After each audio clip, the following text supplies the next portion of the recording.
అధ్యాయమంతయు కూడా మనం మార్చి చదువుతాం. సమూయేలు మొదటి గ్రంథము 3వ అధ్యాయమంతయు మార్చి చదువుతాం. మీ భాగాన్ని ప్రార్థనాపూర్వకంగా చదవండి. బాలుడైన సమూయేలు ఏలి ఎదుట యెహోవాకు పరిచర్య చేయుచుండెను.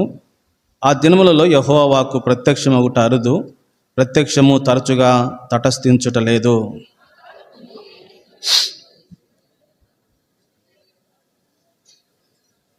దీపం ఆరిపోక మునుపు సమూయేలు దేవుని మందసమున్న యెహోవా మందిరంలో పండుకొని ఉండగాను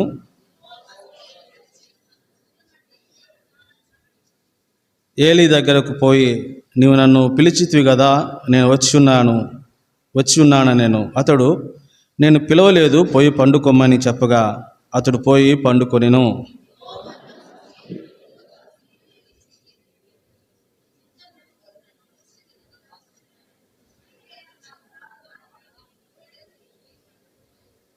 సమూయేలు అప్పటికి యెహోవాను ఎరుగకుండెను.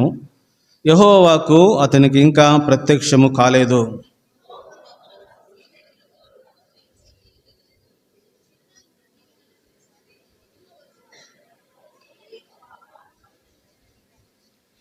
నీవు పోయి పండుకోము, ఎవరైనా నిన్ను పిలిచిన ఎడల యెహోవా నీ దాసుడు ఆలకించుచున్నాడు, ఆజ్ఞ నిమ్మని చెప్పుమని సమూయేలుతో అనగా సమూయేలు పోయి తన స్థలమందు పండుకొనెను.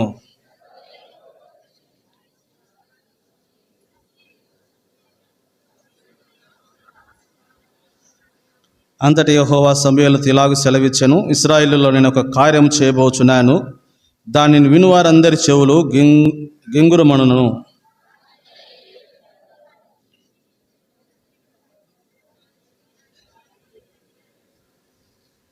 తన కుమారులు తమను తాము శాపగ్రస్తులుగా చేసుకొనుచున్నారని తాను ఎరిగి వారిని అడ్డగించలేదు గనుక అతని ఇంటికి నిత్యమైన శిక్ష విధింతునని నేను అతనికి తెలియజేయుచున్నాను.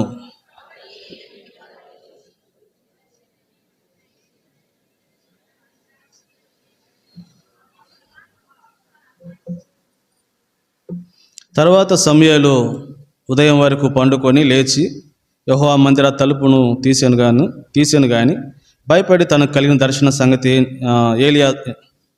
దర్శన సంగతి ఏలితో చెప్పకపోయెను.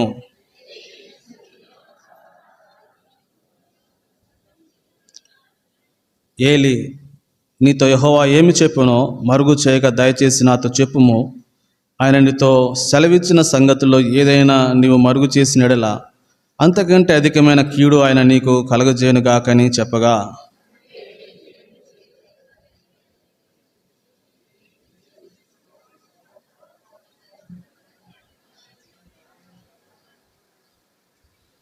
సమూయేలు పెద్దవాడు కాగా యెహోవా అతనికి తోడై ఉన్నందున అతని మాటల్లో ఏది తప్పిపోలేదు.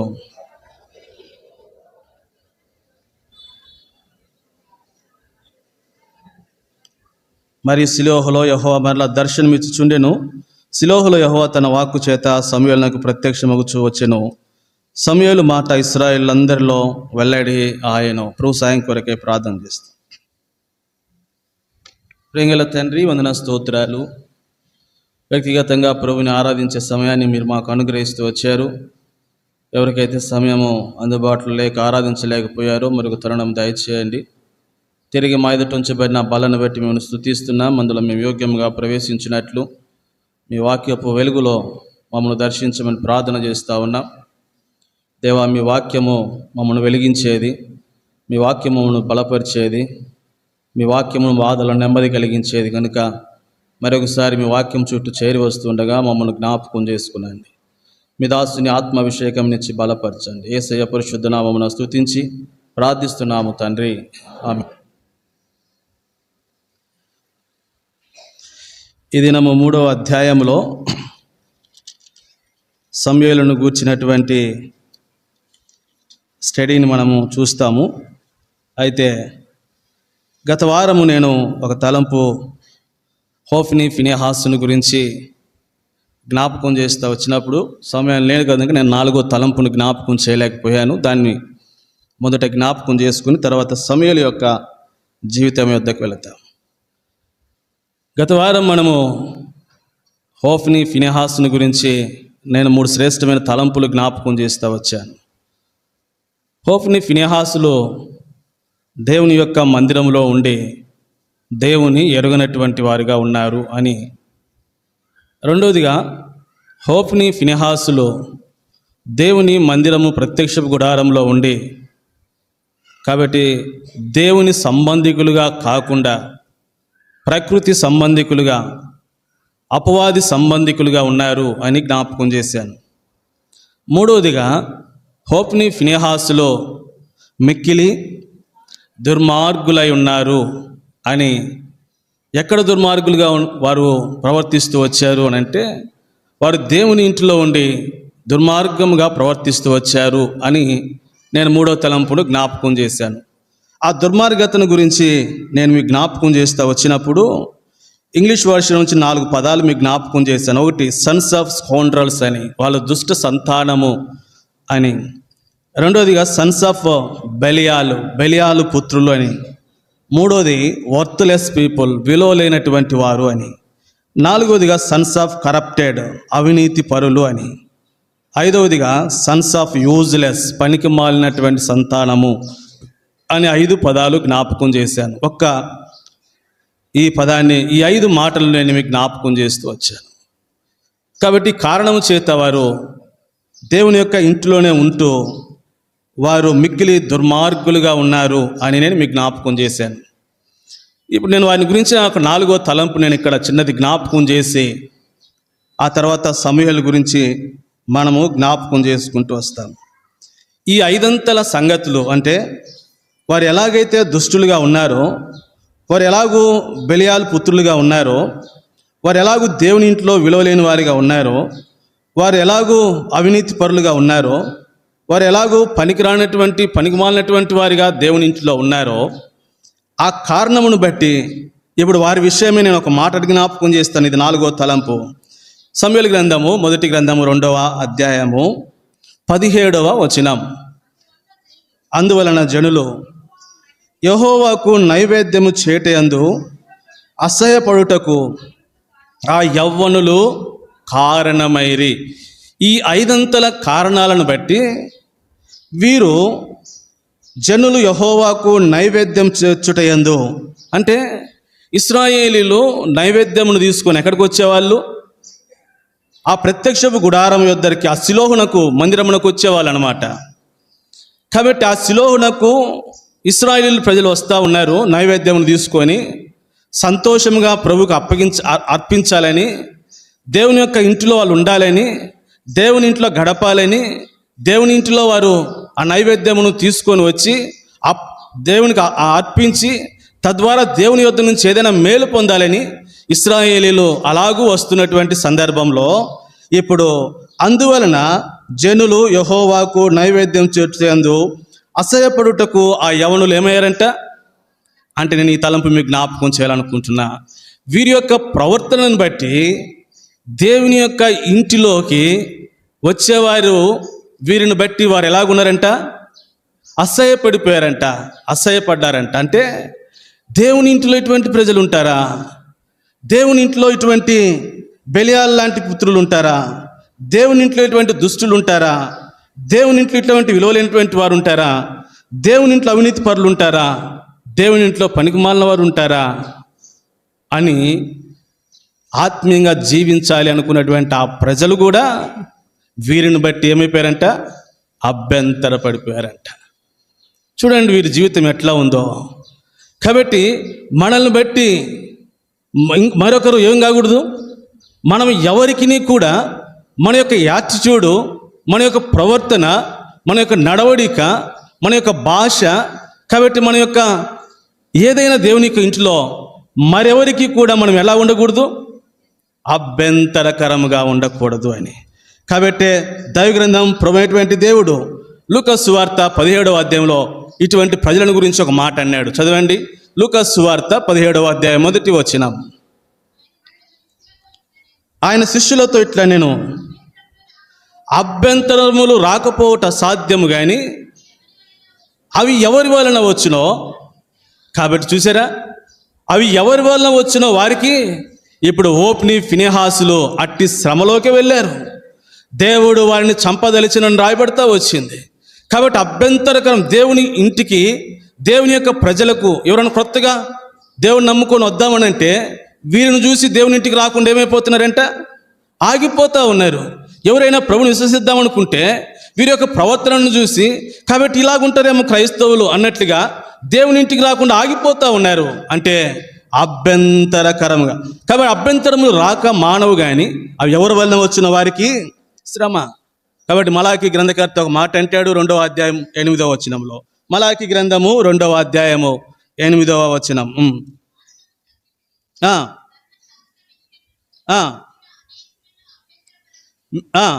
మీరు మార్గములను తప్పితిరి, ధర్మశాస్త్ర విషయంలో మీరు మార్గములను తప్పి ధర్మశాస్త్ర విషయంలో మీరు అనేకులు ఎట్లున్నారంట. ఇది ఓఫ్ని ఫినెహాసుల యొక్క జీవితం. వారు ధర్మశాస్త్రమును తప్పిపోయి కాబట్టి వారు ధర్మశాస్త్రం విషయంలో అనేకులకు ఈ ప్రజలు ఎట్లా ఉన్నారంట, అభ్యంతరకరముగా ఉన్నారంట. ఈ సమయంలో పేతురు అపోస్తుల గురించి ఒక మాట మీకు జ్ఞాపకం చేయాలి. మత్తయి సువార్త 16వ అధ్యాయం 23వ వచనంలో ప్రభు అన్నాడు. మత్తయి సువార్త 16వ అధ్యాయం 23వ వచనం. అయితే ఆయన పేతురు వైపు తిరిగి, సాతానా నా వెనుకకు పొమ్ము, నీవు నాకు ఎలాగున్నావు? పేతురుని అన్నాడు. సాతానా నువ్వు నా వెనుకకు పొమ్ము, పేతురు నువ్వు నాకు ఎట్లున్నావు? అభ్యంతరకరముగా ఉన్నావు. అంటే దేవుని యొక్క ప్రజలకే కాదంట, ఇటువంటి వారు ప్రభువునకు కూడా వారు ఎవరంట, అభ్యంతరకరమైనటువంటి వారే. ప్రభు అన్నాడు ఇప్పుడు. కాబట్టి పేతురు నువ్వు ఎట్లున్నావు అంటే నువ్వు నాకును అభ్యంతరకరంగా ఉన్నావు. ఎందుకన్నాడు? నువ్వు మనుష్య సంగతులనే తలంచుచున్నావు. కాబట్టి అభ్యంతరకరంగా ఉన్నటువంటి ప్రజలను జ్ఞాపకం చేసుకుందాం. కాబట్టి అందుకే మత్తయి సువార్తలో ఈ ప్రజల విషయం ఒక మాట చదువుతాం. 18వ అధ్యాయం 6వ వచనంలో. 18వ అధ్యాయం 6వ వచనం. నా యందు విశ్వాసం ఉంచు ఈ చిన్నవారిలో ఒకని అభ్యంతర పరుచువాడేవాడో వాడు మెడకు పెద్ద తిరగటి రాయి కట్టబడిన వాడై మిక్కిలి లోతైన సముద్రంలో ముంచివేయబడట వానికి అది అభ్యంతరకరముగా ఉండుట కంటే. కాబట్టి వారు తిరగటి రాయి మెడకు చుట్టుకొని లోతైనటువంటి సముద్రంలో పడుట వానికి ఎంతైనా మేలు.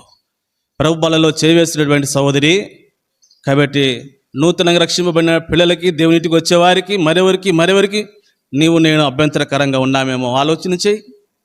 ఓఫ్ని ఫినెహాసులో కాబట్టి ఆ ప్రజలు అసహ్యం కలిగినట్లుగా వారు అభ్యంతరకరంగా ఉంటూ వచ్చారు. నిన్ను బట్టి అనేకులు అసహ్యపడుతున్నారా? నిన్ను బట్టి అనేకులు అభ్యంతరపడుతున్నారా? అనేకులకు మనం అభ్యంతరకరంగా ఉన్నామా? అయితే అవి ఎవరి వలన వచ్చిన వానికి ఏంటంట, శ్రమ అని వాక్యము సెలవిస్తూ ఉంది. అందుకే పౌలు అపోస్తులు ఒక మాట అంటాడు కొరింథీకి రాస్తూ. కొరింథీ మొదటి పత్రిక 10వ అధ్యాయం 32వ వచనంలో. కొరింథీ మొదటి పత్రిక 10:32. యూదులకైనను గ్రీసు దేశస్థులకైనను దేవుని సంఘమునకైనను అది ఇక్కడ పౌలు అపోస్తులు అంటాడు. కాబట్టి మనము యూదులకైనను గ్రీసు దేశస్థులకైనను దేవుని సంఘమునకైనను మనం ఎట్లా ఉండకూడదు, అభ్యంతరకరముగా ఉండకూడదు. ఓఫ్ని ఫినెహాసులు దేవుని సంఘమునకు ప్రజలకు అభ్యంతరకరంగా ఉన్నాడు. కాబట్టి అట్లా ఉండకుండా మన ముందు అట్లున్నామే ఒకసారి పరీక్షించుకుందాం. అయితే నేను ఇంకొక మాట ఇక్కడ కొంచెం ఒక మాటని మీకు జ్ఞాపకం చేసి ముందుకెళ్తా. ఇటువంటి ప్రజలు ఉన్నారు మంచిదే సంఘాల్లో. కాబట్టి వారు అభ్యంతరకరంగానే ఉన్నారు. వారి యాటిట్యూడ్ నీకు అభ్యంతరకరంగా ఉంది. ఆ కారణము చేత ఇది సాకుగా చూపి, ఇది ఈ కారణమును చూపి మనం ఏమైనా ఆగిపోదామా? మరి ప్రభువుని వెంబడించకుండా, ప్రభువుని అనుసరించకుండా ఆగిపోదామా? మరి ఇటువంటి ప్రజలు ఉన్నారని చెప్పి వారిని చూసి మనం ఏమైనా ఆగిపోదామా? కాబట్టి అలాగ ఆగిపోవటానికి అంత మాత్రం కూడా ఏం లేదు, వీలు లేదు. పౌలు అపోస్తలుడు హెబ్రీయులకు రాస్తూ హెబ్రీ పత్రికలో ఒక మాటని జ్ఞాపకం చేసి ఆ తర్వాత మనం తలంపులకు వెళతాం. హెబ్రీ పత్రిక 12వ అధ్యాయము 1-2 వచనాలు.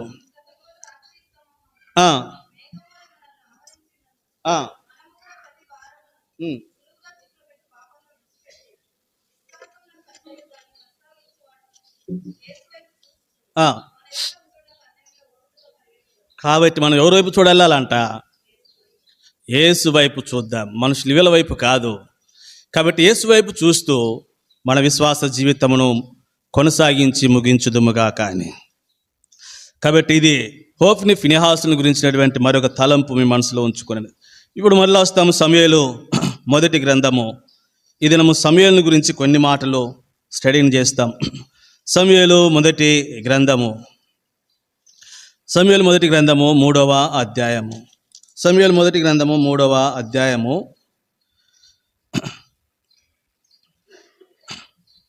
మొదటి వచనాన్ని చదువుతాం. ఏలి ఎదుట యెహోవాకు పరిచర్య చేయుచుండెను. యెహోవాకు ప్రత్యక్షమగుట అరుదు, తటస్థించుట లేదు. 2వ అధ్యాయంలో, మొదటి అధ్యాయంలో నేను ఎల్కానా ఫ్యామిలీని గురించి చూస్తూ వచ్చాము. ఆ తర్వాత మొదటి అధ్యాయంలో హన్నా జీవితం గురించి జ్ఞాపకం చేసుకున్నాము. 2వ అధ్యాయంలో ఏలి కుటుంబం గురించి జ్ఞాపకం చేసుకున్నాము. ఈ దినం 3వ అధ్యాయంలో మనము సమూయేలుని గురించి చూస్తాం. మొట్టమొదటిగా సమూయేలు అనేటువంటి మాటకు పేరుకు అర్థమేంటో నేను జ్ఞాపకం చేస్తాను.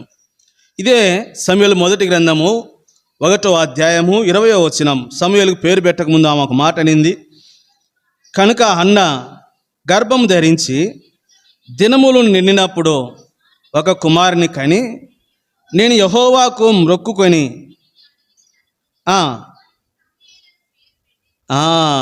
కాబట్టి ఆమె యెహోవాకు మొక్కుకొని వానికి పేరు పెట్టి తిని అనుకొని వానికి మొక్కుబడి చెల్లించడం, నిన్ను అడిగి తిని అనుకుని, ఆ మాట రైట్, నిన్ను అడిగి తిని అనుకొని ఆయనకి సమూయేలు అని పేరు పెట్టిందట. కాబట్టి సమూయేలు పుట్టక ముందు హన్న ఈ 20వ వచనం ఆధారంగా ఆయనకి ఏమని పేరు పెట్టింది అని అంటే సమూయేలు అని పేరు పెట్టింది. సమూయేలు అనేటువంటి పేరుకు అర్థం ఏంటి అని అంటే దేవుడు విన్నాడు అని అర్థం. సమూయేలు అంటే అర్థం ఏంటి? దేవుడు విన్నాడు అని అర్థం. కాబట్టి సమూయేలు పేరునకు ఈ అర్థాన్ని మనము చూసినప్పుడు దేవుడు విన్నాడు అంటే మనకు ఒక తలంపు, ఒక మాట అర్థం కావాలి. ఏంటి అని అంటే ఇది మన యొక్క ప్రార్థనా జీవితమునకు సంబంధించినటువంటి గొప్ప ప్రోత్సాహకరమైనటువంటి అర్థం. కాబట్టి మన ప్రార్థనా జీవితమునకు గొప్ప ప్రోత్సాహకరమైనటువంటి అర్థంనిచ్చే ఈ సమూయేలు అనేటువంటి పేరు. కాబట్టి ఆ పేరు వినగానే మనకు ప్రార్థనా విషయమైనటువంటి మనకు ప్రోత్సాహకరంగా, గొప్ప ప్రోత్సాహకరాన్ని ఈ పేరు మనకి ఇచ్చేదిగా కనపడుతుంది సమూయేలు. అందుకే లూకా సువార్త 18వ అధ్యాయము 7వ వచనంలో ప్రభు ఆ సందర్భంలో మాట్లాడుతూ, లూకా సువార్త 18వ అధ్యాయము 7వ వచనం, దేవుడు తాను ఏర్పరచుకున్న వారు దివారాత్రులు తన్ను గూర్చి మొరపెట్టుకొనుచుండగా, దేవుడు తాను ఏర్పరచుకున్నటువంటి వారు దివారాత్రులు తన్ను గూర్చి మొరపెట్టుకొనుచుండగా దేవుడు వారికి ఏమి తీయకుండా ఉంటాడు? న్యాయం చేయకుండా ఉంటాడా అని. కాబట్టి సమూయేలు అంటే దేవుడు విన్నాడు, మనం చేసేటువంటి ప్రార్థన ప్రభు వింటాడనేది ఒక ప్రోత్సాహకరమైనటువంటి గొప్ప ప్రోత్సాహకరం. అందుకే తాను ఏర్పరచుకున్నటువంటి ఆ ప్రజలు తన కొరకై దివారాత్రులు తన గురించి మొరపెడతా ఉన్నప్పుడు మనకి ప్రోత్సాహము ఒకరినొకరు పురికొల్పుకునేందుకు కొరకై. కాబట్టి దేవుడు తప్పకుండా మనం మొరపెట్టినప్పుడు ఆయన మన మొరకు కాబట్టి న్యాయము తీర్చకుండా ఉంటాడా అని ప్రభు అన్నాడు. ప్రభువుని గురించి కూడా ఒక మాట నేను మీకు జ్ఞాపకం చేస్తాను. హెబ్రీ పత్రిక 5వ అధ్యాయము 7-8 వచనాలు. హెబ్రీ పత్రిక శరీరధారి ఉన్నటువంటి దినములలో మహారోదనతోనూ కన్నీళ్లతోనూ తను మరణం నుండి రక్షించగల వానికి యాచనలను సమర్పించి భయభక్తులు కలిగి ఉన్నందున ఆయన అంగీకరింపబడెను. చూసారా? కాబట్టి ప్రభు శరీరధారిగా ఉన్నటువంటి దినాలలో కూడా తాను ఎలాగో ప్రార్థన చేస్తూ వచ్చాడు. కాబట్టి కన్నీళ్లతోనూ రోదనలతోనూ ప్రభు ప్రార్థన చేస్తూ వచ్చాడు. కాబట్టి సమూయేలు అనేటువంటి మాటకు అర్థము దేవుడు విన్నాడు. కాబట్టి ఖచ్చితంగా అన్న యొక్క ప్రార్థనే కాదు, మనకి ఇదెంతో ప్రోత్సాహకరము. ఆ పేరు యొక్క అర్థము ప్రభు మన యొక్క ప్రార్థనను కూడా విన్నాడు అనేది మనము ఎరుగుదుముగా. కానీ కాబట్టి ప్రార్థన ఏం చేస్తుంది మన జీవితాల్లో? ఒక 3 మాటలు జ్ఞాపకం చేస్తాను. ద్వితీయోపదేశ కాండము 4వ అధ్యాయము. మనము కూడా అన్న వంటి ప్రార్థన అనుభవం అవసరం. ప్రార్థన మన జీవితాల్లో ఏం చేస్తుంది? ద్వితీయోపదేశ కాండము 4వ అధ్యాయము 7వ వచనం. మనము ఆయనకు మొరపెట్టినప్పుడెల్లా మన దేవుడైన యెహోవా మనకు సమీపముగా ఉన్నట్లు మరి ఏ గొప్ప జనమునకు. కాబట్టి ప్రార్థన ఏం చేస్తుంది అని అంటే ప్రభువుని మనకు సమీపంగా తీసుకొస్తుంది, నియర్ అండ్ నియర్. కాబట్టి మనము ఎంత ప్రార్థన చేస్తామో కాబట్టి ప్రభు మన ప్రార్థనను వింటాడు. ప్రార్థన మన జీవితాలను ఏం చేస్తుంది అంటే ప్రభుకి అత్యంత సమీపంగా దగ్గరగా తీసుకొస్తుంది. ఇది ప్రార్థన ద్వారానే సాధ్యమవుతుంది. ప్రార్థన లేకుండా మనం ఎంత వాక్య ధ్యానం కలిగి ఉన్నా, మనం ఎంత గొప్ప ప్రసంగములు కాబట్టి మర్మములు బోధించగలిగినటువంటి వారమైనా కూడా అట్టి వారికి దేవుడు సమీపంగా ఉండడు. ఎవరికి దేవుడు సమీపంగా ఉంటాడు అని అంటే ఎవరు మోకాళ్ళ అనుభవంలో ఉంటారో, ఎవరు మోకాళ్ళపై ప్రభుపై మోకాళ్ళ అనుభవం కలిగి ప్రభుతో ఎక్కువ సమయాన్ని గడుపుతారో అట్టి వారు ప్రభు నాకు ఎట్లుంటారంట, ప్రభు అట్టి వారికి ఎట్లుంటాడంట, సమీపముగా ఉంటాడంట. అది ఒకటి. రెండవది ఫిలిప్పీ పత్రిక 4వ అధ్యాయము 7వ వచనం. ఫిలిప్పీ పత్రిక 4వ అధ్యాయము 7వ వచనం.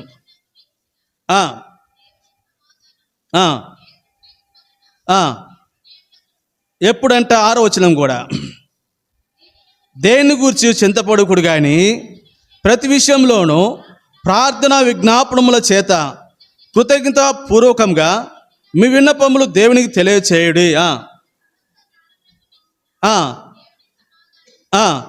యేసుక్రీస్తు వలన అది చూసారా. కాబట్టి దేవుని యొక్క సమాధానం ఉంటుంది.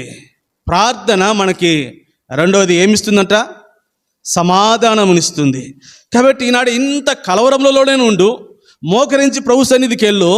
కాబట్టి నీ హృదయంలో తెప్పరిల్లుతావు. మోకరించి ప్రభు యొద్దకు వెళితే నీ హృదయంలో సమాధానం దొరుకుతుంది.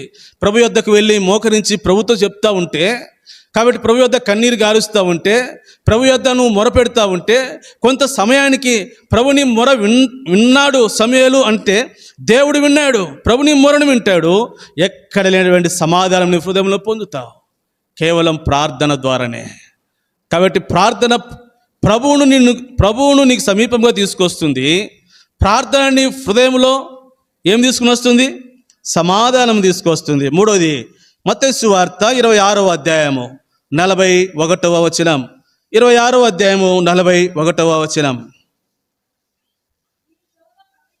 మీరు శోధనలో ప్రవేశించుకున్నట్లు. కాబట్టి మూడవది శోధనలోనికి ప్రవేశించకుండా చేస్తుంది. ఒకవేళ ప్రవేశిస్తేవా శోధనను జయించినట్లు చేస్తుంది. ఏంటి? ప్రార్థన శోధనలో ప్రవేశించకుండా, ఒకవేళ ప్రవేశిస్తే ఆ శోధనను జయించటానికి నీకు సాధనం ఏంటి? ప్రార్థన. కాబట్టి దేని ద్వారా కూడా మనము శోధనను జయించలేము. నాలుగవదిగా చివరిగా ఎఫెసీ పత్రిక 3వ అధ్యాయము 20-21 వచనం. ఎఫెసీ పత్రిక 3వ అధ్యాయము 20-21 వచనం. మనలో కార్యసాధకమైన తన శక్తి చొప్పున మనము అడుగు వాటి అన్నిటికంటేనో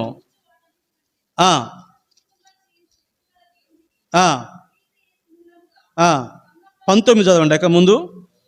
జ్ఞానముకు మించిన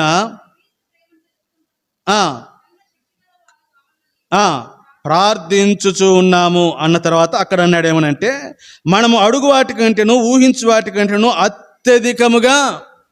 అది ప్రార్థన ద్వారానే సాధ్యమవుతుంది. కాబట్టి ప్రార్థన మనం అడుగు వాటికంటేనూ ఊహించు వాటికంటేనూ కాబట్టి అత్యధికముగా చేస్తుంది. కాబట్టి మన జీవితంలో ఎటువంటి ప్రార్థన అనుభవాన్ని కలిగి ఉన్నామో పరీక్షించుకుందాం. నిజమే, మనము కూడా అన్నావలే ప్రభు విన్నాడు అని చెప్పే అనుభవంలో, సమూయేలు యొక్క అనుభవంలో మనము ప్రార్థించేటువంటి వారిగా ఉన్నామా, లేకపోతే ప్రార్థనలో కొరత కలిగి ఉన్నామా? ఆ కారణం చేతనే ప్రభు మనకు సమీపంగా ఉండలేదు. ఆ కారణం చేతిన అనేకసార్లు హృదయాల్లో కలవరము, నెమ్మది లేదు. ఆ కారణం చేతిన అనేకసార్లు శోధనలు ఎదుర్కొనేటువంటి వారము.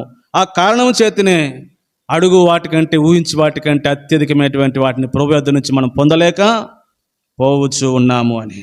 అందుకే ఈ తలం ముగింపులో 65వ కీర్తన 2వ వచనంలో కీర్తనకారుడు ఇలాగు రాస్తూ వచ్చాడు: ప్రార్థన ఆలకించువాడా సర్వ శరీరులో. అదే కాబట్టి సమూయేలు అని అంటే ప్రార్థన ఆలకించువాడు, విన్నువాడు అంట. సరే, ఇప్పుడు 2వ తలంపులోనికి వస్తాం సమూయేలును గురించి. సమూయేలు మొదటి గ్రంథము 3వ అధ్యాయము మొదటి వచనం. బాలుడైన సమూయేలు చాలక్క. కాబట్టి ఇలాగూ చదవండి అక్క. బాలుడైన సమూయేలు ఏలి ఎదుట యెహోవాకు పరిచర్య చేయుచు ఉన్నాడు. ఆ మాటను చూస్తాం, యెహోవాకు పరిచర్య చేస్తూ ఉన్నాడు. కాబట్టి సమూయేలు ఏం చేస్తూ ఉన్నాడంటే, ఇప్పుడు సమూయేలు గురించి ఏమని రాయబడింది? బాలుడైన సమూయేలు.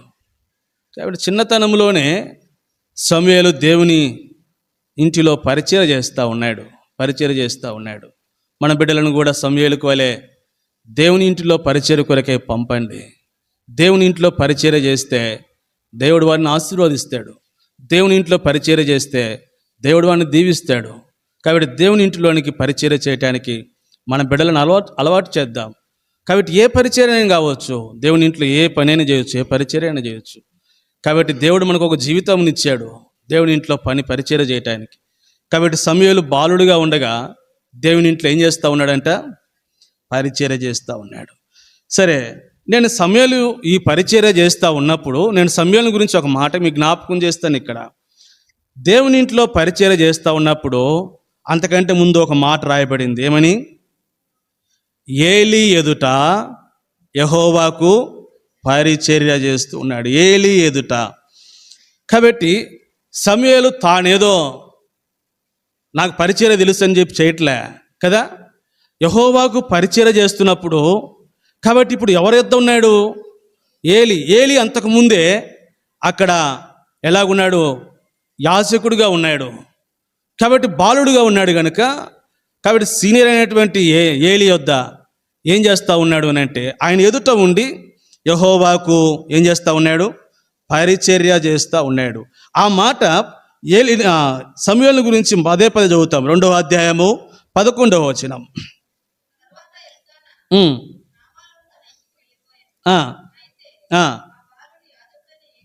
యాజకుడైన ఏలి ఎదుట యెహోవాకు పరిచర్య చేయుచు ఉన్నాడు. ఇప్పుడు 18 ఇప్పుడు ఏఫోదు ధరించుకొని యెహోవాకు పరిచర్య చేయుచు ఉండేను. ఇప్పుడు 21.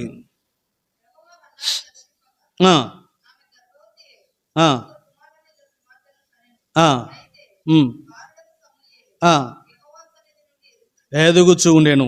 ఇప్పుడు 3వ అధ్యాయం 1వ వచనంలో బాలుడైన సమూయేలు ఏలి ఎదుట యెహోవాకు పరిచర్య చేయుచు. చూడండి, ఈ సమూయేలు ఎక్కడంటే ఏలి ఎదుట తానేం చేస్తూ ఉన్నాడు? పరిచర్య చేస్తూ ఉన్నాడు. కాబట్టి అంతకుముందు ఏలి ఉన్నాడు అక్కడ. ఏలి ఎదుట ఉండి యెహోవాకు పరిచర్య చేస్తూ ఉన్నాడు. అనేక పర్యాయాలు మన జీవితంలో ఈ అనుభవం ఉండదు. మీరు ఈయన యెహోషువను జ్ఞాపకం చేసుకుంటే, యెహోషువ 40 సంవత్సరాలు మోషేకి ఎలా ఉన్నాడు? పరిచారకుడిగా ఉన్నాడు. అందుకే ఆయన గురించి మనం చదువుతాం. యెహోషువ గ్రంథం 1వ అధ్యాయం 1వ వచనంలో యెహోవా సేవకుడైన మోషే మోషే పరిచారకుడైన, చూసారా? మోషే పరిచారకుడైన అంటే యెహోషువ 40 సంవత్సరములు మోషే యొద్ద నుండి పరిచర్య నేర్చుకున్నాడు. సమూయేలు ఏలి యొద్ద నుండి పరిచర్య చేస్తూ వచ్చాడు యెహోవాకు. ఆ తర్వాత ఎలీషా, ఆ తర్వాత ఏలియా యొద్ద ఉండి తాను ఏం చేసుకుంటూ ఉన్నాడు? పరిచర్య నేర్చుకుంటూ వచ్చాడు. కాబట్టి ఇలాగో వారు పరిచర్య చేసేటువంటి సమయంలో ఎందుకు వీరి మధ్య ఉండి ఉంటారు? ఎందుకు ఈ సమూయేలు ఏలి యొద్ద ఉండి ఉంటాడు? ఎందుకు యెహోషువ మోషే యొద్ద ఉన్నాడు? ఎందుకు ఎలీషా ఏలియాకు పరిచర్య చేయవలసి వచ్చింది అని అంటే, కాబట్టి నేను ఒక మాట ఈ తలంపులో మీకు జ్ఞాపకం చేయాలనుకుంటున్నా. దినవృత్తాంతాల 2వ గ్రంథము 29వ అధ్యాయము. దినవృత్తాంతాల 2వ గ్రంథం. ఈనాడు మన విషయంలోనికి వచ్చినప్పుడు ఆ మాట నేను మీకు జ్ఞాపకం చేస్తాను. దినవృత్తాంతాల 2వ గ్రంథము 29వ అధ్యాయము 11వ వచనం.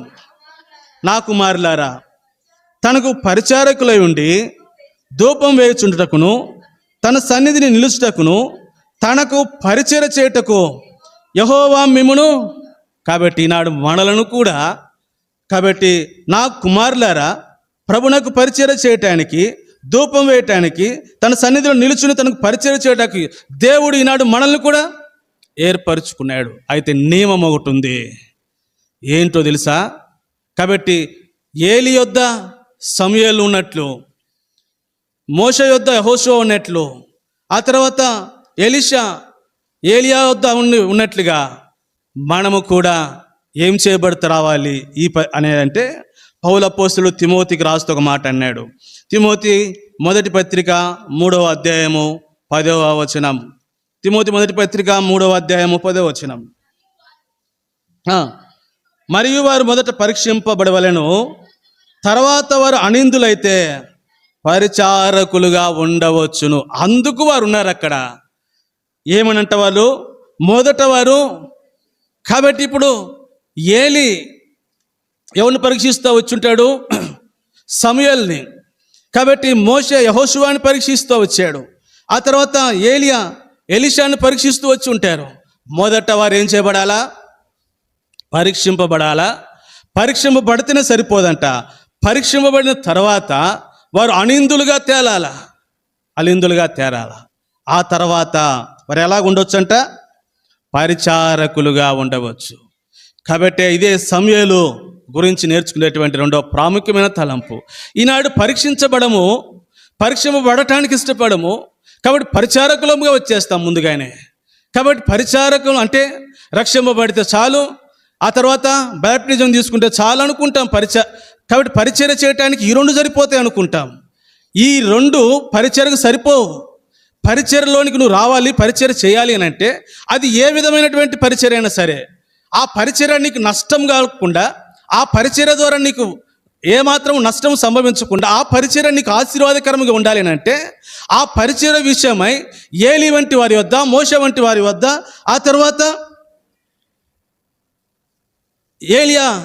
ఏలియా వంటి వారి వద్ద ఏం చేయబడతారవాలా? పరీక్షింపబడాలా. పరీక్షింపబడకుండా ఆ పరిచర్య నువ్వు చేసిన ఆ పరిచర్య అంత మాత్రం నీకు ఆశీర్వాదకరంగా ఉండదు. అందుకే పౌలు అపోస్తలుడు అన్నాడు కదా తిమోతికి రాస్తే మాటని. కాబట్టి వారు మొదట పరీక్షింపబడవలెను, ఆ తర్వాత వాళ్ళు ఏమని తేలాలా? ఇప్పుడు అది అంతేం లేదు. అమ్మా, ఆయనకి ఇచ్చావు కాబట్టి నాకు ఇవ్వాలా, నాకు ఇచ్చావు కాబట్టి నేను నిలబడాలా, లేదంటే ఆ నిలబడాలా, ఇవ్వకపోతే మూతి ముడవబెట్టి ఆడ కూర్చుంటాం పోయి. ఏమ్మా, దానివల్ల ఏం ప్రయోజనం అంట కదా? కాబట్టి రక్షింపబడిన తర్వాత దాదాపుగా కంజరు కొట్టడానికి కూడా ఎన్ని సంవత్సరాల టైం పడింది. బెంజమిన్ గారు అసలు కంజరు కూడా కొట్టనిచ్చేవాళ్ళు కాదు. ఎన్నో సంవత్సరాల తర్వాత కంజరు కొట్టమని ఇచ్చారు. తర్వాత కంజర కూడా కంటే ముందు బాత్రూమ్లు కడిగినాం. బాత్రూమ్లు, లెట్రిన్లు అన్నీ కడిగిన తర్వాత, చేపలన్నీ వేసిన తర్వాత, అట్లా ఎన్ని సంవత్సరాలు చేసిన తర్వాత అప్పుడు కంజరు ఇచ్చారు. ఏదో నాకు తలంతు ఉందని అట్లా ఇయ్యరు. మళ్ళీ నాకు బాగా తబలా కొట్టనవచ్చు, లేకపోతే నాకు కీబోర్డ్ వేయటం వచ్చు, నాకు కంజర వచ్చు, నాకు పాటలు వచ్చు అంటే ఇయ్యరు మళ్ళీ కదా. చాలా సంవత్సరాలు పరీక్షించిన తర్వాత అప్పుడు అటు క్రమక్రమంగా వారు ఎప్పటికీ కూడా వారి పరిచర్య ఆశీర్వాదకరంగానే ఉంటుంది. అట్లా పరీక్షింపబడి వచ్చిన వారి యొక్క పరిచర్య. కాబట్టి మన జీవితంలో ఎరుగుతూ వస్తాం. అందుకే యోహాను రాస్తూ తన మొదటి పత్రిక 4వ అధ్యాయం 1వ వచనంలో ఈ తలంపు అక్కడ ముగిస్తాను.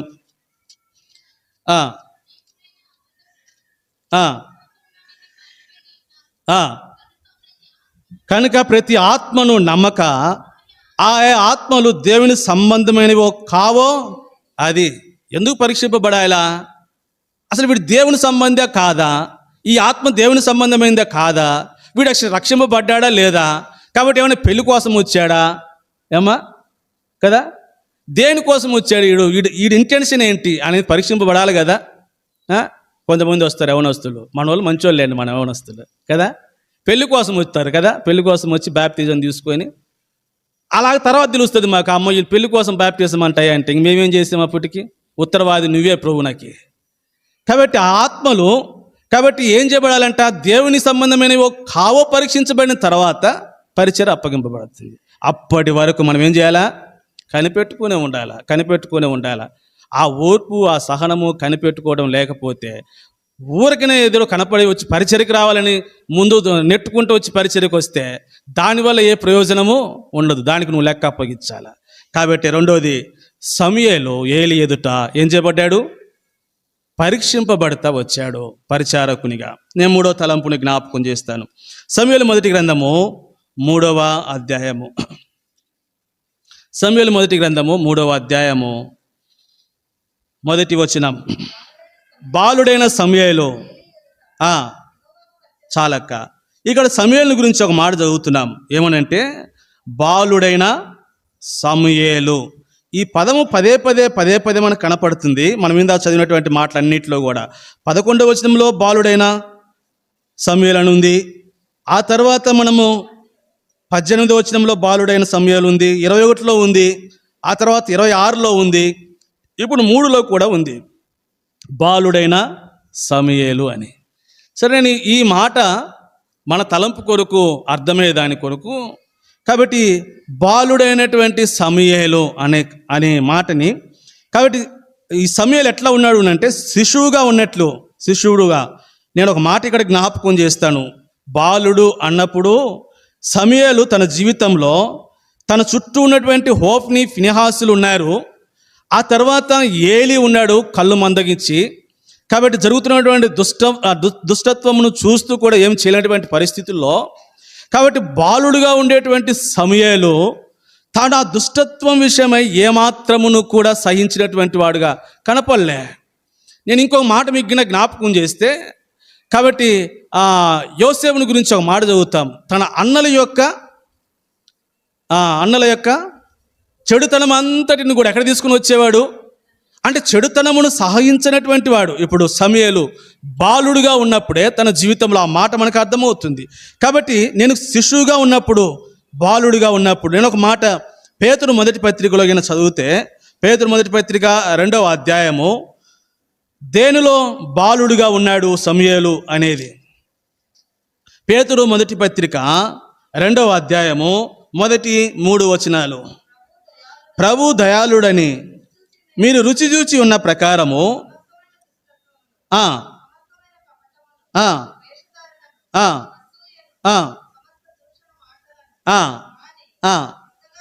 కొత్తగా జన్మించిన శిశువున పోలిన వారై. కాబట్టి బాలుడైనటువంటి సమూయేలు అంటే మనము కూడా బాలుడైనటువంటి సమూయేలు వలె ఉండాలనేది ప్రభు యొక్క ఉద్దేశం. అందుకని ఇక్కడికి వచ్చేసరికి అన్నాడు, మీరు క్రొత్తగా జన్మించినటువంటి శిశువును పోలిన వారుగా ఉండాలి అని. కాబట్టి మనం ఎప్పుడు కూడా బాలుడైనటువంటి సమూయేలు వలె ఉండాలి అంటే క్రొత్తగా జన్మించినటువంటి శిశువును పోలినటువంటి వారిగానే ఉండాలా. అది మన జీవితంలో నేర్చుకుందాం ఎప్పుడైనా. అంటే క్రొత్తగా జన్మించినటువంటి శిశువునకు పోలిన వారే అని ఈ మాట అనకముందు పైన కొన్ని మాటలు అన్నాడు, 5 విషయాలు చెప్పాడు. దేనిలో? దుష్టత్వములో శిశువుగా ఉండాలా, కపటములో కాబట్టి శిశువునకు దుష్టత్వం తెలియదు, శిశువునకు కపటము తెలియదు, శిశువునకు వేషధారణ తెలియదు, శిశువునకు అసూయ తెలియదు, శిశువునకు దూషణ తెలియదు. అందుకే ఆ మాట అన్నాడు. మనము ఎట్లుండాలి అని అంటే బాలుడైనటువంటి సమూయేలు వలె, అంటే మనము దుష్టత్వములో, కపటములో, వేషధారణలో, అసూయలో, దూషణలో చిన్నపిల్లల వలె ఉండాలా, శిశువును పోలిన వారే ఉండాలా అనే విషయాన్ని మనకు ఇక్కడ జ్ఞాపకం చేయబడుతుంది. కాబట్టి ఇవన్నీ ఎంత మాత్రము శిశువునకు తెలియవు. అందుకే పౌలు అపోస్తలుడు కొరింథీకి రాస్తూ, కొరింథీ మొదటి పత్రిక 14వ అధ్యాయం 20వ వచనం, కొరింథీ మొదటి పత్రిక 14వ అధ్యాయము 20వ వచనం.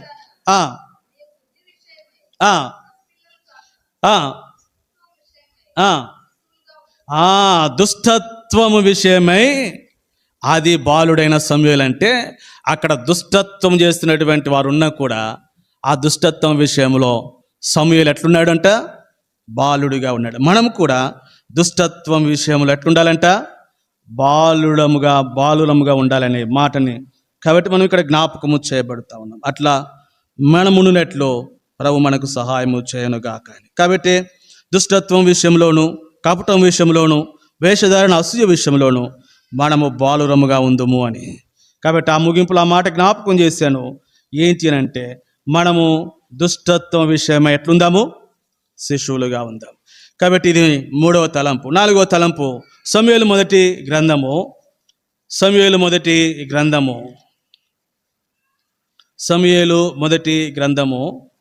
3వ అధ్యాయము 19వ వచనం.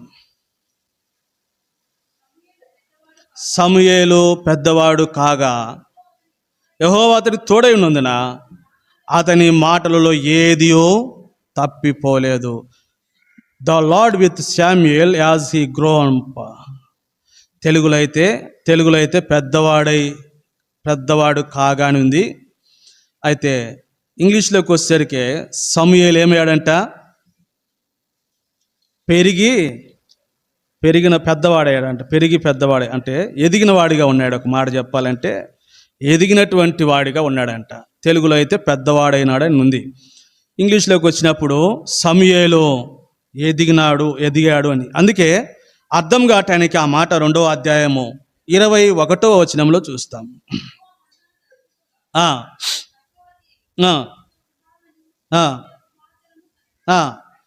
అయితే బాలుడగు సమూయేలు యెహోవా సన్నిధిని ఉండి, అయితే బాలుడగు సమూయేలు ఎదుగుచుండెను అనే మాట తర్వాత మరొక మాట కూడా సమూయేలు గురించి చదవాలి. 26వ వచనం.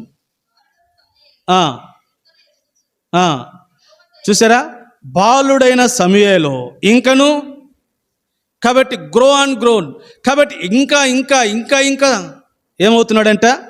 సమూయేలు ఎదుగుతున్నాడు. ఇక్కడ ఏమో ఎదుగుచూ ఉండేను అని రాయబడిన తర్వాత బాలుడగు సమూయేలు ఇంకను ఎదుగుచున్నాడంటే, కాబట్టి ఎదగటములో తాను ఎక్కడ కూడా ఏం కాలేదు, ఆగిపోలేదు.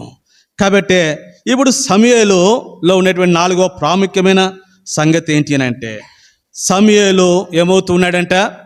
ఎదుగుతూ ఉన్నాడు అని. కాబట్టి మనం ఆత్మీయ జీవితాల్లో కూడా కాబట్టి మనము కూడా ఎదగవలసినటువంటి వారంగా ఉంటున్నాం. ఇక్కడ సమూయేలు యొక్క ఎదుగుదలను మనము చూస్తున్నాం. రాజుల 2వ గ్రంథము 19వ అధ్యాయము 30వ వచనాన్ని చదువుతాం.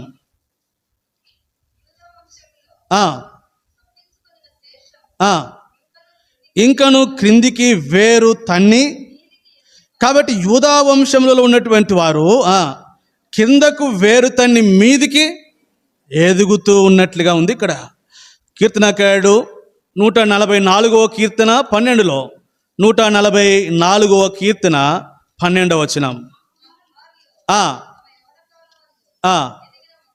కాబట్టి ఎదిగిన మా కుమారులు ఎట్లున్నారంట? ఎదిగినటువంటి మొక్కలు. యూదా వారు వేరు తన్ని ఎదుగుతున్నట్లుగా మా కుమారులు కాబట్టి ఎట్లా ఉన్నారు? ఎదిగినటువంటి మొక్కల వలె ఉన్నారు అన్నగా యెషయా గ్రంథం 11వ అధ్యాయము 1వ వచనంలో, యెషయా గ్రంథము 11వ అధ్యాయము 1వ వచనం, చిగురు పుట్టును.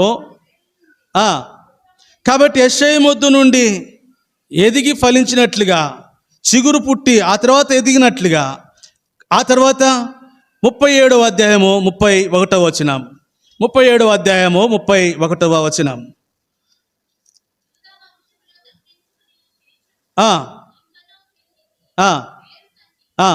మీదికి ఎదిగి కాబట్టి నేను ఈ మాటలను ఎందుకు జ్ఞాపకం చేశాను అంటే, కాబట్టి ఇది సమూయేలులో మనం చూస్తూ ఉన్నాం. సమూయేలు కాబట్టి ఎదుగుతూ ఉన్నాడని. విశ్వాస జీవితంలో మనము కూడా ఎదగటము అనేది ఎంతైనా అవసరం. పౌలపోస్తులుడు కొరింథీకి రాస్తూ, కొరింథీ మొదటి పత్రిక, ఆ కొరింథీ సంఘం విషయమై తాను ఎంతగా చింతిస్తున్నాడో ఒక మాట మీకు జ్ఞాపకం చేస్తాను. కొరింథీ మొదటి పత్రిక 3వ అధ్యాయము 1వ వచనంలో, సహోదరులారా, ఆత్మ సంబంధమైన మనుషులతో మాట్లాడినట్లు నేను మీతో మాట్లాడలేకపోతుని, శరీర సంబంధమైన మనుషులే అనియో క్రీస్తునందు పసిబిడ్డలే అనియో. చూసారా? అంటే కొరింథీ సంఘంలో ఉండేటువంటి విశ్వాసుల విషయమే పౌలు అపోస్తలుడు అంటాడు. కాబట్టి మీరు ఇంకా ఎదగలే. క్రీస్తునందు మీరు ఎట్లా ఉన్నారు? ఇంకా పసిబిడ్డల వల్లే ఉన్నారు. కాబట్టి సమూయేలు బాలుడుగా ఉన్నాడు, సమూయేలు పెద్దవాడయ్యాడు, సమూయేలు ఎదుగుతూ ఉన్నాడు. కాబట్టి ఎదిగినటువంటి వాడిగా ఉండి సమూయేలు దేవుని ఇంటిలో పరిచర్య చేస్తూ ఉన్నాడు, పరిచారకుడిగా ఉన్నాడు, యాజకుడిగా ఉన్నాడు. కాబట్టి సమూయేలు ఎదిగినట్లుగా పౌలు అపోస్తలుడు కొరింథీ సంఘానికి రాస్తూ మీరు ఇంకా పసిబిడ్డలుగానే ఉన్నారు, మీతో మాట్లాడవలసి వస్తుంది నేను పసిబిడ్డలే అని విశ్వాస జీవితంలో. కాబట్టి మనము విశ్వసించబడినటువంటి జీవితమునకును ఈనాడు మనం ఉన్నటువంటి ఆత్మీయ వయస్కునకు మనం ఎంతవరకు క్రీస్తులో మనం ఎదిగినటువంటి అనుభవం ఉంది అని. కాబట్టి నేను 3 విషయాలు జ్ఞాపకం చేస్తాను ఎందులో మనం ఎదగాలి అని. పేతురు రాస్తూ తన మొదటి పత్రిక ఇందాక మనం చదువుతూ వచ్చాం, మనం ఎదగవలసినటువంటి కొన్ని సంగతులు. పేతురు మొదటి పత్రిక 2వ అధ్యాయము 3వ వచనం. సమస్తమైన దుష్టత్వమును, అసూయను మాని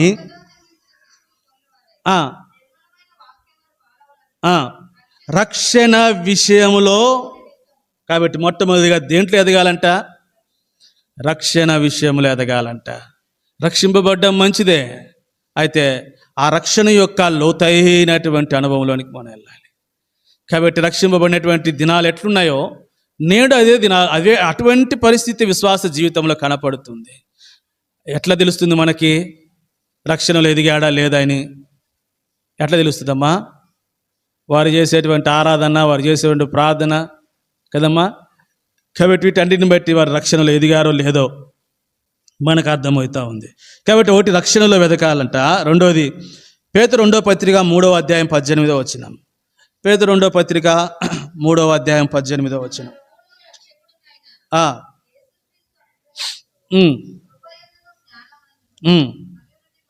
కాబట్టి రెండోదిగా యేసుక్రీస్తు అనుగ్రహించు కృపయందును జ్ఞానమందును మనం ఎదగవలసినటువంటి. కాబట్టి ఒకటి రక్షణలోను, క్రీస్తు అనుగ్రహించేటువంటి కృపలో, ఆ తర్వాత క్రీస్తు అనుగ్రహించేటువంటి ఆ జ్ఞానములో. అంటే కొలసీలకు రాస్తూ పౌలు అపోస్తలుడు 1వ అధ్యాయం 9వ వచనంలో అన్నాడు, ఆ జ్ఞానాన్ని గురించి రాస్తూ, అందుచేత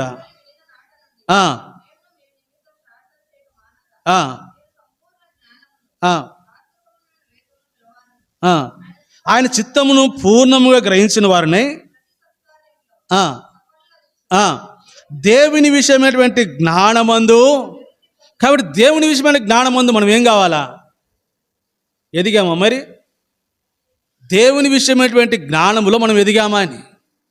కాబట్టి ఎదిగితే దేవుడు మనల్ని తన పని కొరకు ఎంత విడివిగా వాడుకుండేవాడు. కాబట్టి దేవుని విషయమైనటువంటి జ్ఞానములో మనం ఇంకా ఏం కాలేదు, ఎదుగుతూ రాలే. సమూయేలు అలాగూ ఎదుగుతూ వచ్చాడు దేవుని యొక్క కృపలోను, ఆయన జ్ఞానములోను.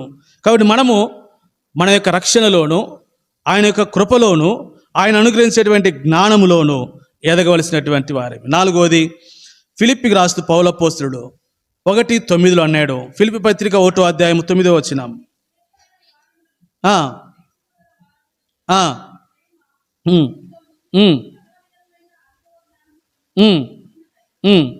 అంతకంతకు అభివృద్ధి ఏంటిదంటది? మీ ప్రేమ. కాబట్టి ఇప్పుడు 4వది దేంట్లో అభివృద్ధి అంట? ప్రేమలో అభివృద్ధి. అయితే మన గురించి ఏమని రాయబడుతుంది అంటే, మొదట మీకున్న ప్రేమను మీరు అభివృద్ధి కంటే కూడా విడిచిపెట్టినామంతా కదా. మొదట మీకున్న ప్రేమను మీరు విడిచిపెట్టిద్రని మీ మీద నిందం ఒకటి, నెపం ఒకటి మోపవలసింది అనేది మనం చూస్తూ ఉన్నాం. ఆ తర్వాత 5వదిగా లూకా సువార్త 17వ అధ్యాయం 5వ వచనంలో, లూకా సువార్త 17వ అధ్యాయము 5వ వచనం. మా విశ్వాసము వృద్ధి పొందించుమని. అంటే దేంట్లో వృద్ధి పొందాలంట? 5వది విశ్వాసము. అందుకే ఒక ఉపమానం చెప్పాడు మత్తయి సువార్తలో. కాబట్టి ఆవగింజ నాటినప్పుడు ఆవగింజ ఎంత ఉంటుందంటమ్మా? చిన్నగా ఉంటుందంట. అయితే అది మొలిచినప్పుడు కూర మొక్కల కంటే కూడా అంటే దే సందర్భంలో అన్నాడు, అది ఆవగింజంత విశ్వాసం. ఆరంభం ఆవగింజంత విశ్వాసమే. అయితే ఆవగింజ తర్వాత ఏమైందంట? పెద్ద మన విశ్వాసం కూడా ఆవగింజతో ఆగిపోకూడదు. ఆ తర్వాత అది మొలిసి అనేక ఆకాశ పక్షులకు దాని మీద నివసించేంత పెద్ద, అంటే మన విశ్వాసంలో అంతగా ఎదగవలసినటువంటి వారిమే. అయితే మనం ఆ ఉపమానాన్ని పట్టుకొని ఆవగింజంత విశ్వాసం ఉంటే చాలు, ఆవగింజంత విశ్వాసం ఉంటే చాలు, ఆడే ఆగిపోతున్నాం. ఆవగింజ దగ్గరే ఆగిపోతుంది. ఇంకా ఆకాశ పక్షులు వాళ్ళంత విశ్వాసం మనకి ఇంకెక్కడ ఉంది అది. కాబట్టి ఎందులో ఎదగాలంట? ఐదవదిగా విశ్వాసంలో. ఇవన్నీ నేను ఒక్క మాటలోకి నేను తీసుకుని వస్తే నేను 5 విషయాలు చెప్పాను. ఒకటి రక్షణలోను, రెండోది యేసుక్రీస్తు అనుగ్రహించే కృపలోను, ఆయన యొక్క జ్ఞానములోను, తర్వాత ప్రేమలోను, ఆ తర్వాత విశ్వాసములో ఎదగవలసినటువంటి వారిని. ఇవన్నీ ఒక మాటలో ఒక దగ్గర తీసుకుని వస్తే ఒకే ఒక మాట మీకు జ్ఞాపకం చేస్తాను. ఎఫెసీకి రాస్తూ పౌలు అపోస్తలుడు 4వ అధ్యాయం 15వ వచనంలో, ఎఫెసీ పత్రిక 4వ అధ్యాయము ఎఫెసీ 4 క్రీస్తు వలె ఉండుటకు మనము అన్ని విషయములలో, చూసారా, ఒక్క మాటలు చెప్పాలంటే ఎలాగ ఎదగాలి అని అంటే క్రీస్తు ఎట్లా ఉన్నాడో మనం అట్లా ఉండాలంట. ఇదిగేమో మన జీవితంలో ఒకసారి ప్రభువులో చేయవేసినటువంటి సహోదరి సహోదరుడా, కాబట్టి క్రీస్తు ఎట్లా ఎదిగాడో కాబట్టి క్రీస్తు వలె మనం ఎదగాలంట. అంటే మనల్ని క్రీస్తును ప్రక్కన పెడితే మనమా క్రీస్తు అన్నట్లుగా ఉండాలా కదా. క్రీస్తు వలె ఉండుటకు మనం ఏం చేయాలంట? ఎదగాలి. ఎదిగామో మన ఆత్మీయ జీవితాల్లో. సమూయేలు పెద్దవాడైతూ వచ్చాడు, సమూయేలు ఎదుగుతూ వచ్చాడు. కాబట్టి ఎంతగా ఎదగాలి అని ప్రభు కోరుతున్నాడు అని అంటే నేను ఒక మాట జ్ఞాపకం చేస్తాను. క్రీస్తు వలె ఉండుటకు మనం ఎదగాలి అన్న తర్వాత మనం ఎంతగా ఎదగాలి అనేది ఒక్క మాట జ్ఞాపకం చేస్తాను. తిమోతి తన మొదటి పత్రిక 4వ అధ్యాయం 15వ వచనంలో పౌలు అపోస్తలుడు తిమోతి కాబట్టి మన అభివృద్ధి, మన ఎదుగుదల ఎట్లుండాలంటమ్మా? అందరికీ అంతగా ఎదగాలంట. ఎంతగా ఎదగాల?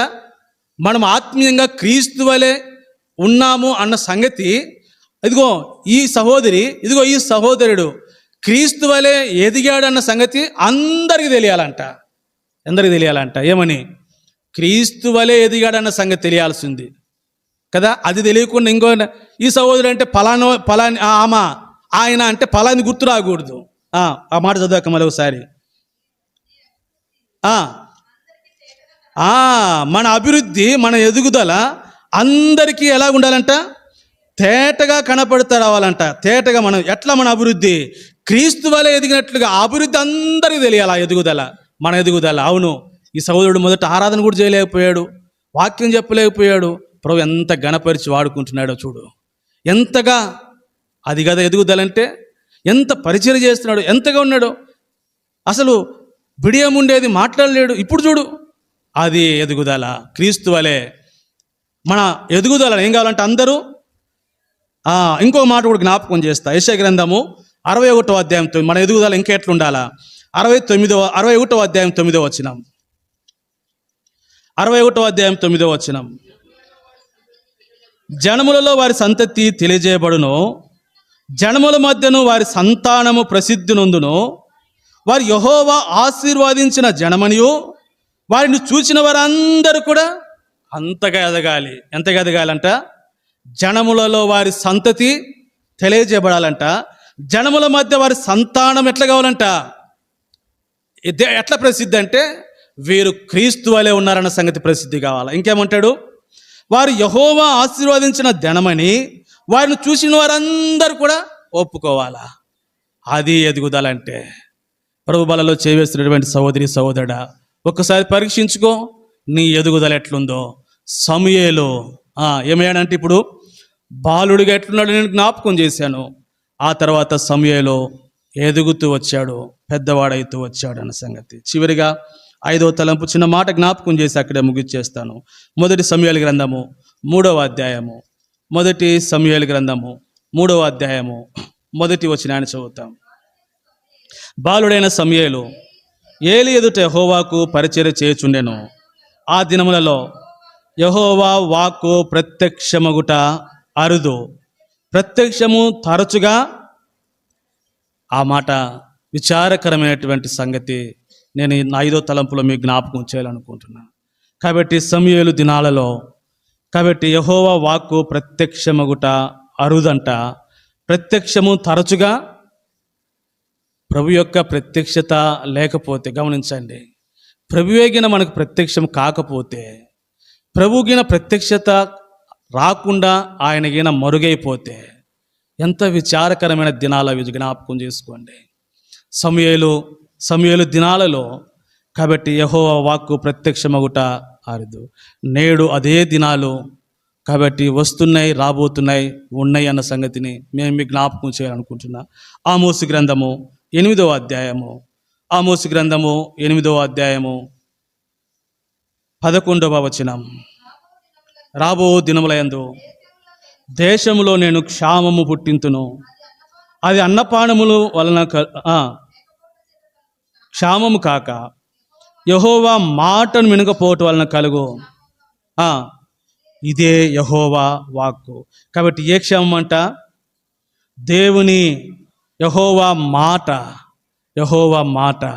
ఆ తర్వాత 12వ వచనంలో కాబట్టి జనులు యెహోవా మాట వెదుగుటకై ఈ సముద్రం నుండి ఆ సముద్రం వరకు, ఉత్తర దిక్కు నుండి తూర్పు దిక్కు వరకు సంచరించుదురు గాని.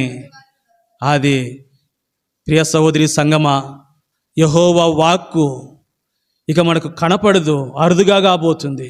దేవుని యొక్క వాక్యమును విడమరిచి విశ్లేషించి కాబట్టి చెప్పగలిగినటువంటి సందర్భాలు అట్టి జనాంగం, అట్టి ప్రజలు కనుమరుగైపోతూ ఉన్నారు. కాబట్టి అటువంటి భయంకరమైన దినాలలో మనం ఉన్నాము. కాబట్టి ఆమోసు దినాల్లో జ్ఞాపకం చేస్తూ ఉన్నాడు. కాబట్టి అన్నపానములు అయితే దొరుకుతాయి, అయితే యెహోవా వాక్కు, యెహోవా ప్రత్యక్షత, యెహోవా యొక్క బయలుపరుపు తనను తాను మరుగు చేసుకోబోతా ఉన్నాడు. ఆ దినమున ఆ ప్రభు యొక్క ప్రత్యక్షత కొరకు, ఆ ప్రభును చూచేందు కొరకై, ఆ దేవుని యొక్క వాక్యము కొరకై కాబట్టి జనులు ఎట్లా పరిగెడుతున్నారో చూడండి. యెహోవా మాట వెతుకుతూ ఉన్నారంట.